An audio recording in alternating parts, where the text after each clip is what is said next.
آپ تمام ساتھیوں کا شکریہ ٹائم دینے کا۔ آپ کے سامنے حاضر ہوئے ہیں پاکستان کے جو موجودہ حالات ہیں اس کے اوپر بات کرنے کے لیے۔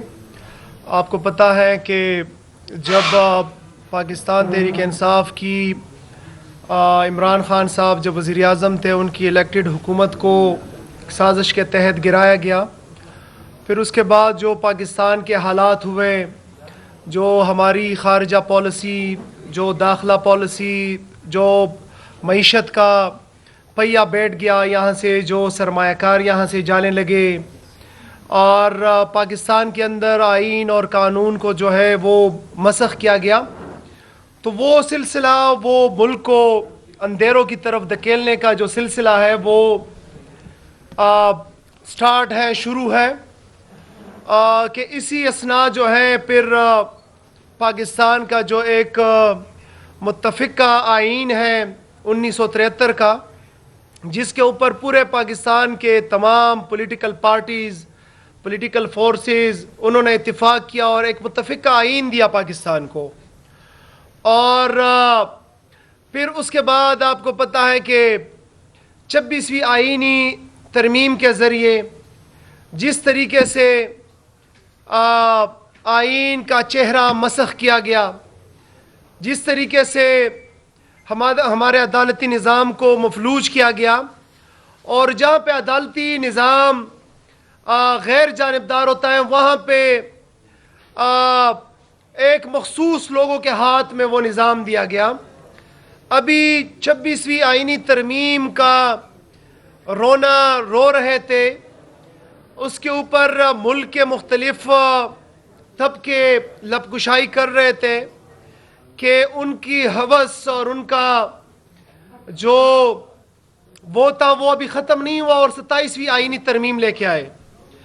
آپ کو پتہ ہے کہ 27ویں آئینی ترمیم کے اندر بڑی ہی جلدی میں، اب جب کہ ان کے اپنے وزراء کو پتہ نہیں تھا، رات کو ایک ٹاک شو کے اندر ان کے اپنے وزیر سے پوچھا کہ جی آپ 27ویں آئینی ترمیم لے کے آ رہے ہیں، تو ان کا اپنا وزیر، فیڈرل وزیر، کہتا ہے کہ جی ہمیں پتہ نہیں ہے۔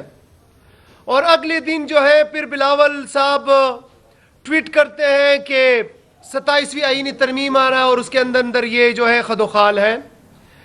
پھر اگلی صبح پھر یہ اناؤنس ہوتا ہے کہ جی ہم لے کے آ رہے ہیں، اور اس کے اندر بڑے خوفناک قسم کی چیزیں ہیں، جس کے ذریعے سول سپریمیسی کو مکمل طور پہ ختم کرنے کی سازش رچائی جا رہی ہے۔ اسمبلی کو اور ڈیموکریٹک جو پروسیس ہے اس کو جو ہے بالکل مفلوج کرنے کی کوشش کی جا رہی ہے، مخصوص لوگوں کو پاور دینے کی کوشش کی جا رہی ہے، ایک شخص کو تاحیات عہدہ دینا جو ہے وہ اس کے اندر رکھا گیا ہے۔ اب دنیا کے کون سے آئین کے اندر، کون سے قانون کے اندر آپ کسی شخص کو تاحیات ایک عہدے کے اوپر رکھ سکتے ہیں؟ یہ تو نہ ڈیموکریسی ہے، یہ تو نہ ٹرانسپیرنسی ہے، اور یہ نہ میرٹ ہے۔ اس کے علاوہ امیونٹی کا ایک اندر رکھا گیا ہے، اس کے اندر کہ امیونٹی دی جائے گی۔ اب جی ایک بندہ ایک پوزیشن کے اوپر آئے گا اور اس کو تاحیات، یہ نہیں کہ اس عہدے کے منصب کے اوپر ہو اور اس کو امیونٹی ہو، بلکہ جب تک وہ زندہ ہے اس کے خلاف وہ چوری کرے، وہ ڈاکہ ڈالے، وہ قتل کرے، وہ کوئی بھی جرم کرے، آئین اس کو تحفظ دے گا کہ جی آپ کرو۔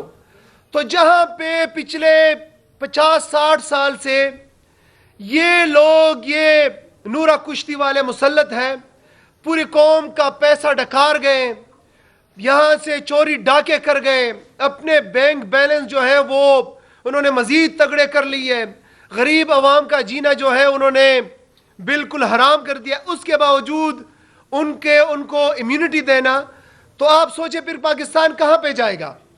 پھر تو یہ جو ہے راتوں رات اس کو کھا لیں گے۔ تو ہم کہنا چاہتے ہیں کہ جہاں پہ پیغمبر اسلام حضرت محمد مصطفیٰ صلی اللہ علیہ وسلم کی بیٹی کو انہوں نے کہا کہ اگر وہ بھی، اس کا مفہوم ہے حدیث کا کہ اگر وہ بھی چوری پکڑی ہوئی وہ ہو جائے تو ان کا بھی ہاتھ کاٹا جائے گا، تو پھر کیسے کسی کو استثناء دیا جا سکتا ہے؟ تو ہم سمجھتے ہیں کہ یہ نہ صرف آئین کے ساتھ بلکہ اس پوری پاکستانی قوم کے ساتھ مذاق ہے. پہلے تو یہ فارم 47 کے ذریعے اقتدار میں آئے, 17 سیٹوں کے اوپر انہوں نے اپنی حکومت بنا لی. ان کے پاس نہ کوئی اخلاقی جواز ہے, نہ کوئی اخلاقی قوت ہے, نہ اتق ہے, نہ ان کے پاس اختیار ہے کہ یہ آئین کے اندر 17 سیٹوں سے وہ ترمیم کرے اور آئین کو چینج کرے. نمبر 2, جو ایک سوشل کانٹریکٹ ہے گورنمنٹ, اسٹیٹ اور عوام کے درمیان جس کو آئین کہتے ہیں, یہ متفقہ ایک قرارداد اور مسودہ ہے جس کو 1973 میں جو ہے منظور کیا گیا. اب کس منہ سے یہ قوم اس کے اوپر اتفاق کریں گی جب اس کو غیر متنازع بنایا جا رہا ہے, اور 26ویں آئینی ترمیم کے اندر متنازع بنایا گیا. اس وقت تو یہ بالکل ترمیم کے بنیادی ڈھانچے کو ختم کرنے کے مترادف جو ہے کیا جا رہا ہے. تو ہم یہی کہتے ہیں کہ جو جمہوریت کے علمبردار بنے ہوئے ہیں اور جو جمہوریت کا لاپ الاپ رہے ہوتے ہیں, جو اس وقت غیر قانونی طور پہ اسمبلی کے اندر بیٹھ رہے ہیں, ہم ان کو یہ کہتے ہیں کہ پتہ ہے کہ آپ ایک شخص کو دبانے کے لیے, ایک شخص کا رستہ روکنے کے لیے, قیدی نمبر 804 کو اندر رکھنے کے لیے یہ آئین کے اندر آپ جو ہے انحراف کر رہے ہیں, آئین کے اندر آپ شکل آ رہے ہیں, آئین کے اندر ترمیم کر رہے ہیں, لیکن یہ آپ کے بھی گلے پڑے گا. یہ اس سے آپ بچ نہیں سکتے. یہ آج ہو یا کل ہو, انشاءاللہ تعالی اس شکنجے میں آپ بھی آئیں گے. جی شفیع جان صاحب بات کریں گے. شکریہ منسٹر صاحب. بسم اللہ الرحمن الرحیم. ایاک نعبد و ایاک نستعین. آج 10 نومبر, آج قائد عمران خان کو ناحق قید میں 828 دن ہو گئے اور بشرا بی بی صاحبہ کو 564 دن ہو گئے. اور اس کے بعد ہم جب بھی میڈیا ٹاک کریں گے ہم خان صاحب کے ناحق قید کے دن بھی گنوائیں گے, اور جتنے ہمارے کوٹ لکھپت میں ہمارے ہیروز ہیں لگ بھگ ان کو 900 دن ہو گئے ہیں. یہ ہم ایک پریس کانفرنس میں, ہر پریس کانفرنس میں عوام کے سامنے رکھیں گے. مینا خان افریدی صاحب نے بڑی واضح باتیں کی 27ویں ترمیم کے بارے میں. آج کا یہ پریس کانفرنس اسی کے حوالے سے ہے کہ کس طرح آئین کو مسخ کیا جا رہا ہے, کس طرح آئین کے ساتھ کھلواڑ جاری ہے. 26ویں امینڈمنٹ, 27ویں امینڈمنٹ, 28ویں امینڈمنٹ ایک مذاق بن کے رہ گیا ہے آئین پاکستان. آج ان کی گورنمنٹ ہے, کل ہماری گورنمنٹ ہوگی, کل ہم 2/3 میجورٹی کے ساتھ ہوں گے, ہم 30ویں امینڈمنٹ کریں گے, 35ویں امینڈمنٹ کریں گے.